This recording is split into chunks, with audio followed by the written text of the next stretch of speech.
Bonjour et bienvenue à La Foi en Bref, la nouvelle émission matinale de l'église Gospel Vie qui aborde en peu de mots des sujets d'actualité sous l'angle de la foi. Je me présente Kevin Samédé, pasteur principal de Gospel Vie, et c'est moi qui aurai le privilège de m'adresser à vous tous les jeudis matins à 10h. Si vous êtes en Europe ou en Afrique, consultez le fuseau horaire pour ne pas manquer ce rendez-vous. En France, il est actuellement 16h. Sans plus tarder, le sujet de la semaine. Aujourd'hui, on parle de rassemblement religieux. Si vous êtes un membre d'une communauté de foi, en Amérique du Nord, en Europe ou peut-être ailleurs, cela fait maintenant plusieurs mois que vous n'avez pas ou peu d'accès à votre lieu de culte. Et cela est dû au fait que plusieurs gouvernements, notamment ici même au Canada, ont pris la décision fâcheuse pour certains, rassurante pour d'autres, de limiter autant que possible les rassemblements publics dans le but de freiner la transmission communautaire du coronavirus. Et avec les annonces au cours des derniers mois de l'émergence de nouvelles variantes du virus, d'abord en Angleterre, puis en Afrique du Sud et au Brésil, il semble bien que les mesures restrictives ne sont pas prêtes d'être allégées, en tout cas pas de sitôt, à moins que le nombre de nouvelles personnes atteintes et les cas de décès se mettent à diminuer à la satisfaction, évidemment, des autorités sanitaires. D'ailleurs, à cet effet, lors d'un point de presse tenu en début de semaine par le Premier ministre du Québec, M. François Legault, il a laissé entendre dans la foulée des annonces portant sur son plan de vaccination que la réouverture des lieux de culte était envisageable dans les prochaines semaines. Reste à voir si ça va se concrétiser. En attendant, les chrétiens, les juifs, les musulmans, pour ne nommer que ces communautés, sont tous dans le même bateau. Comment vivre sa foi en communauté quand on ne peut pas se rassembler physiquement? En 2020 déjà, plusieurs ont trouvé sur des plateformes comme YouTube, Facebook, Instagram et Zoom une réponse à leurs prières. Partout à travers le monde, toutes les semaines, le public a désormais l'embarras du choix et peut participer à souhait à des célébrations religieuses, des réunions de prière, des séances d'études bibliques, de relations d'aide et même chanter du gospel, et tout ça en quelques clics. Est-ce que l'Internet serait devenu le nouveau lieu de culte du 21e siècle? Si pour plusieurs croyants, l'idée d'une église, d'une synagogue ou d'une mosquée virtuelle est tout à fait acceptable, pour d'autres, rien ne saurait remplacer l'expérience et la nécessité de la communauté de foi en présentiel. Si bien que récemment, dans les lieux de culte, dans certains lieux de culte, ici même au Québec, invoquant leurs droits constitutionnels, ont décidé de tenir le rassemblement en présentiel sans tenir compte des restrictions du gouvernement. On ignore encore si les autorités ont ou si elles vont réagir ou si d'autres communautés de foi seraient sur le point de suivre leur exemple. Toutefois, la question suivante se pose. Votre communauté de foi devrait-elle ouvrir ses portes malgré les interdictions des autorités ou sans tenir compte de leurs consignes? La Bible nous donne des éléments de réponse à cette question et on en parle tout de suite après la pause gospel. Ne partez pas. MEAT, c'est nous. Bien en plus, les tracks sont lourds. Claudia on the track, Debo, Jenny.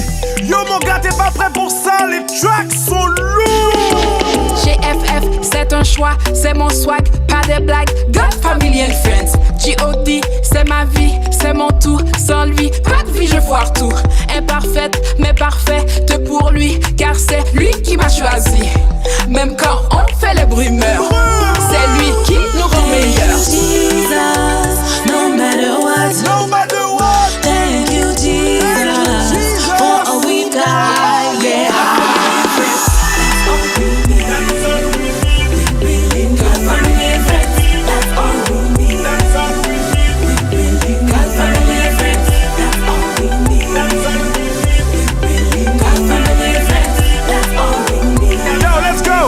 Let's go, Debo. Come on. Ambiance.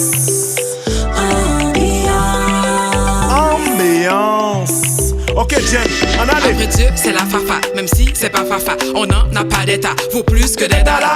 Choisis tes combats, car elle est toujours là. On a souvent des petites brumes, mais c'est ça la fafa. C'est pas fafa, quand ça ne va pas, il nous suffit d'un bon repas. Pas de goût, mais on oublie ça, mais c'est pour ça qu'on a des bas pour remonter encore plus haut, plus fort, plus beau que leur côté blessé. Pas le temps de chin-chin et surtout de chill-chill avec toute la famille, les amis. Plus beau cadeau à vie qui vient de G.O.D. Si tu n'en as pas, lui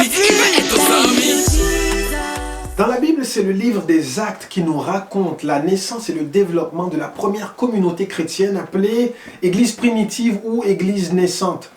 C'était juste après que Jésus ait été crucifié par les Romains avec l'approbation et même les encouragements des chefs religieux de l'époque au terme de 3 ans de ministère public. 3 jours plus tard, il ressuscitait des morts pour se présenter à ses disciples et il leur a enseigné pendant 40 jours avant de se séparer d'eux à nouveau pour retourner au Père, mais pas sans leur avoir confié une mission de la plus haute importance: faire de toutes les nations des disciples. Aujourd'hui, le christianisme compte plus de 2 milliards de fidèles dans le monde, ce qui en fait la religion la plus répandue devant l'islam et l'hindouisme. Il faut croire que les premiers disciples ont pris leur mission très au sérieux. Et le livre des Actes nous révèle aussi ce qui a fait la force de cette communauté de foi. Outre le fait que les premiers chrétiens avaient reçu la puissance du Saint-Esprit pour remplir leur mission, dans Acte 2 au chapitre 42, on nous dit qu'ils étaient assidus à l'enseignement des apôtres, à la communion fraternelle, au partage du pain et aux prières. Les premiers chrétiens se rassemblaient régulièrement autour de la parole, de la communion, du partage et de la prière. Et la Bible précise qu'ils étaient assidus. Ça veut dire qu'ils ne rataient jamais une occasion de se rassembler. Pour eux, il ne s'agissait pas d'un divertissement spirituel, mais c'était une priorité et un style de vie. Parce qu'ils avaient compris que les rassemblements étaient essentiels à la santé et à la croissance spirituelle de la communauté. Cela dit, il y a eu des moments dans l'histoire de l'Église où les chrétiens ont dû composer avec des circonstances qui les ont contraints à suspendre pour un temps les rassemblements publics à cause notamment de la persécution ou même de la pandémie. Je pense ici à la grippe espagnole. Et à chaque fois, ils l'ont fait en évaluant la situation afin de prendre la décision qui, selon eux, était la meilleure. Quel que soit le contexte, il faut toujours trouver un moyen de se rassembler autour de la parole, de la communion, du partage et de la prière. Parce que c'est ça la vie de l'Église. Si vous pouvez vous rassembler en présentiel, faites-le. Si vous devez au contraire vous rassembler virtuellement, alors faites-le. Mais trouvez toujours un moyen de vous rassembler autour de la parole, de la communion, du partage et de la prière. Maintenant, si votre conscience vous pousse à vous rassembler physiquement en dépit des interdictions émises par les autorités, parce que vous estimez que la loi est de votre côté, alors calculez la dépense, à savoir quels seront les coûts pour vous financiers, quels seront les coûts pour votre capital de sympathie peut-être auprès du public, au niveau de votre image ou de la réputation de votre communauté. Calculez la dépense et si vous estimez que le risque en vaut la chandelle, si vous estimez que les conséquences valent le coup, alors que Dieu vous accompagne. Si au contraire vous estimez que les conséquences ne valent pas la peine et que dans les circonstances actuelles, rien ne vous empêche de toute façon de vous rassembler puisque la technologie permet de répondre aux besoins de connexion de votre communauté, alors que Dieu vous accompagne aussi et qu'il vous donne du succès dans vos efforts. Parfois, dans la Bible et même dans les Actes, les chrétiens, les premiers chrétiens ont eu à affronter le danger, quelles que soient les conséquences. Et parfois, ils ont plutôt adopté une autre approche pour éviter le danger. Et Dieu était avec eux. Quoi que vous fassiez dans un sens ou dans un autre ou dans l'autre, faites-le avec une bonne conscience en évaluant la situation par la sagesse que Dieu donne justement à travers la parole, la communion, le partage et la prière. Qu'est-ce que vous en pensez? J'aimerais vous entendre là-dessus. Écrivez dans le chat quelles sont vos pensées, vos réflexions, vos opinions sur ce sujet-là. Je veux vous lire et on peut aussi partager avec votre entourage ce qui est dit ici pour voir un petit peu ce qui en ressort. Peut-être que quelque chose de nouveau va sortir dans vos réflexions. Peut-être que vous aurez appris quelque chose.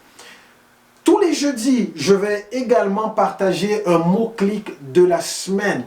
Et pour cette semaine, le mot-clic du jour, je vous le partage juste avant. Je vais vous faire une annonce très brève, très courte. Si vous voulez en savoir plus sur Gospel Vie, si vous voulez rencontrer un conseiller spirituel de Gospel Vie, si vous voulez en savoir plus sur Jésus, rendez-vous sur gospelvie.com. Il y a toutes sortes de ressources, toutes sortes d'informations qui pourraient vous être utiles et par lesquelles on veut vous faire savoir que toute l'équipe de Gospel Vie, On est là pour vous.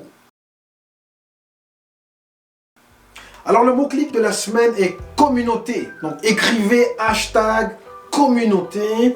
Ce mot est défini par le dictionnaire comme un groupe social dont les membres vivent ensemble ou ont des biens et ou des intérêts communs. Il se trouve que dans le livre des Actes, justement, on nous présente une communauté qui est vibrante, qui est forte, qui est pleine de l'esprit, pleine de courage aussi, une communauté qui a changé le monde. Et dans le livre des Actes, toujours, le chapitre 2, le verset 42, 2 versets plus loin que le verset que j'ai partagé tout à l'heure, on nous dit « Tous ceux qui croyaient étaient dans le même lieu et ils avaient tout en commun. » C'était une particularité de cette communauté-là. Et je vais vous laisser avec ce mot-clic. Méditez dessus, réfléchissez là-dessus parce qu'au cours des prochaines semaines à Gospel Vie, justement, il se trouve qu'on va entamer pour le mois de mars une nouvelle thématique inspirée du mot-clic communauté. Je vais donc vous inviter à vous connecter avec nous les soirs de semaine et également le dimanche pour notre célébration spéciale pour en savoir un peu plus. C'est ainsi qu'on va terminer cette édition de la foi en bref, cette première édition. Je vous remercie d'avoir été des nôtres. N'oubliez pas de partager cette diffusion et on se retrouve la semaine prochaine. D'ici là, gardez la foi. À bientôt.